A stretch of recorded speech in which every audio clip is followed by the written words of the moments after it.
conheceu o significado do poder de Deus, o habilitando, o suportando. Pelas armas da justiça, quer ofensivas, quer defensivas. Ele as descreve onde? Lá em Efésios capítulo 6, a armadura de Deus. E agora escute, o paradoxo, como nós mencionamos, o paradoxo da carreira da fé. Por honra e por desonra. Porque ele era um homem que sabia ser honrado, mas também sabia ser humilhado. Por infâmia e por boa fama.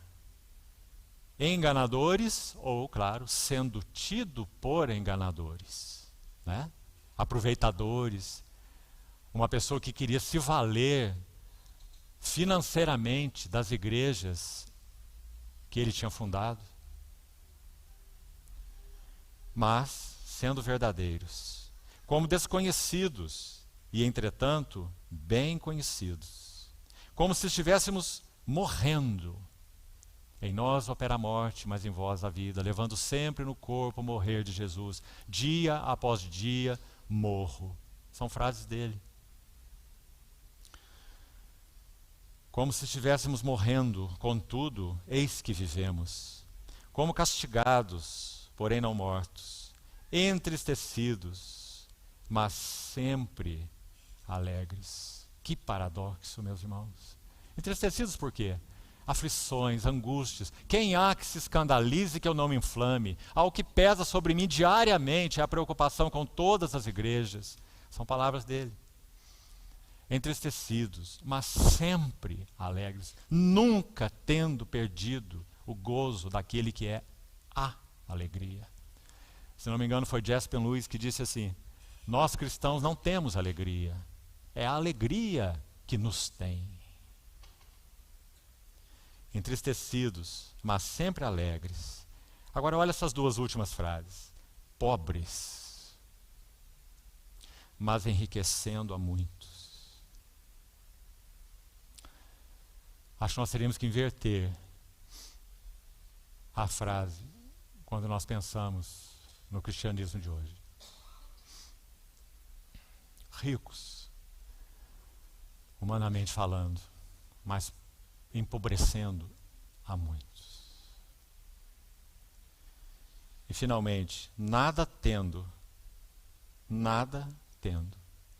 mas possuindo tudo. Porque é ele que vai dizer aos Colossenses: Cristo é tudo e em todos.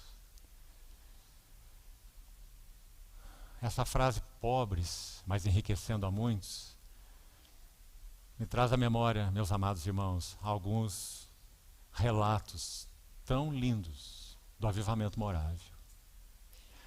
Boa parte daqueles irmãos, imensa parte, eram irmãos pobres. Eles estavam sendo perseguidos em regiões da Europa. E o conde Zinzendorf os acolheu nas suas terras. Perseguidos, desterrados. A grande maioria deles. Nesse lugar, na Morávia, iniciou-se um movimento, podemos dizer assim, espiritual, de vida e de realidade, de tal modo que, durante o movimento morávio, no seu auge, eles enviaram missionários para terras estrangeiras, mais do que a igreja enviou em 200 anos da sua existência a partir da Reforma. 1517 é um marco para a Reforma, né? E o conde Zinzendorf nasceu em 1700. E ele era ainda um jovem quando esse despertar do Espírito Santo ocorreu ali de modo muito especial e muito lindo.